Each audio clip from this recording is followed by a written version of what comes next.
today, let us proceed to the next topic, that is about electronic structure and properties.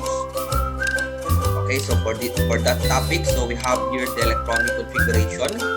In atomic physics and quantum chemistry, electron configuration is the arrangement of electrons of an atom, a molecule, or other physical structure. It concerns the way electrons can be distributed in the orbitals of the given system, either atomic or molecular. For instance, an energy is associated with each electron configuration and upon certain conditions. Electrons are able to be moved from one orbital to another by emission or absorption of a quantum of energy in the form of a photon. Each electron in an atom is described by 4 different quantum numbers. 3 of these quantum numbers are N, L, and M, represent the 3 dimensions to space in which an electron could be found. Now, under that, so the electron configuration of an atom is the particular distribution of electrons among available shells. It is described by a notation that lists the subshell symbols one after another. Each symbol has a subscript on the right giving the number of electrons in the subshell.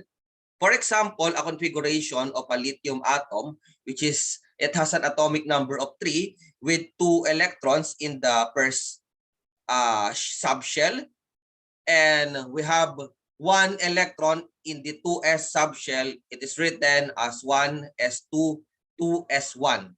Now, for us to understand this particular configuration, so we have here the equivalent subshell orbital and the maximum number of electrons in every subshell.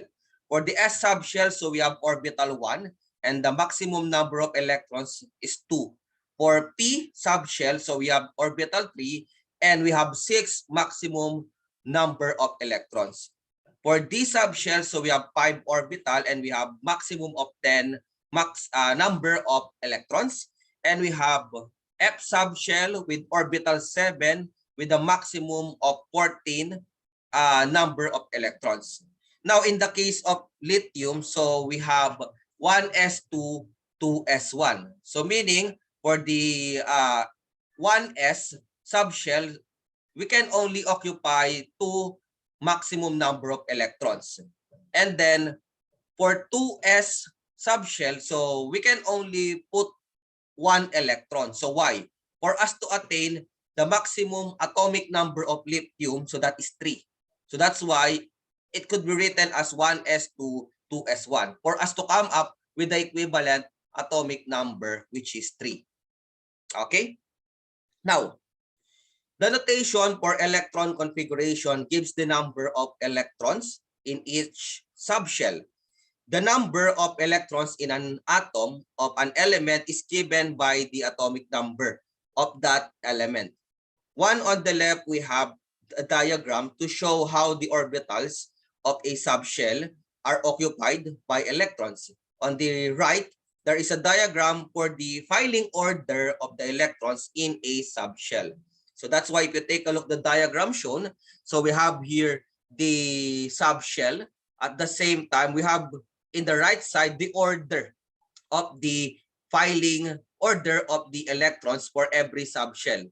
So if you notice, we will start in the lower part in this one. So if you take a look in the right side, so we will start on 1s. Then after we fulfill the number of electrons in the 1s subshell, so we will proceed to 2s. Then after we filled 2s by means of maximum number of electrons, we will proceed to 2p. Then after 2p, 3s. Then after 3s, 3p. Then 4s.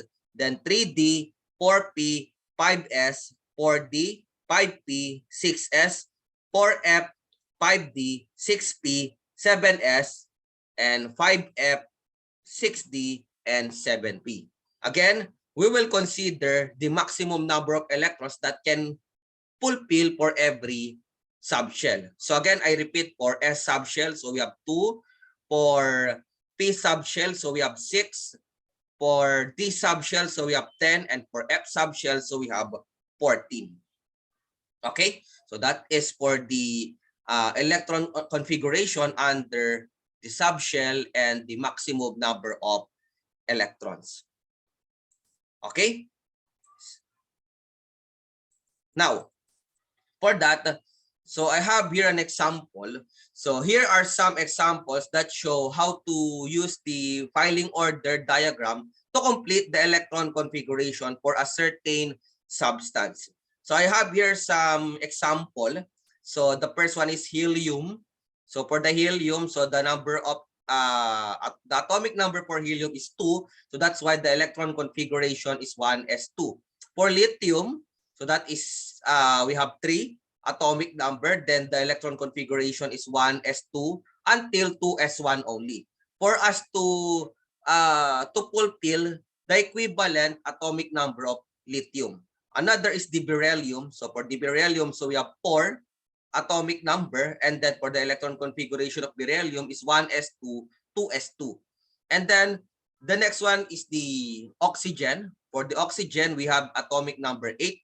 And then the electron configuration is 1s2, 2s2 until 2p4 only. Even though the maximum number of electrons for P subshell is 6, but we need to limit only up to maximum of 4 because for us to be same as the atomic number of oxygen, that is 8. Another is chlorine.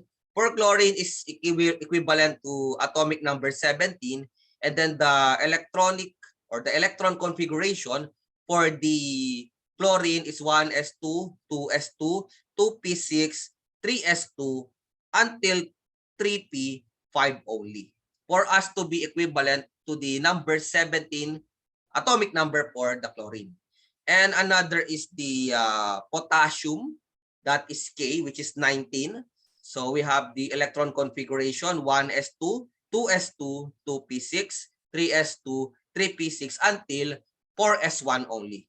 Then if you count the number of electrons, we will have a maximum of 19 electrons, which is equivalent to atomic number 19 for the potassium.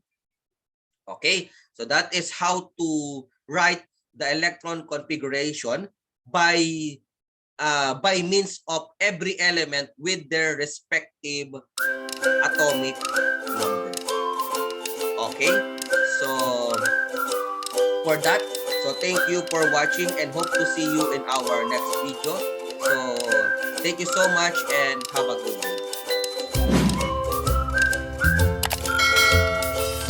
For more ICCT College's video updates, please subscribe and click the notification button.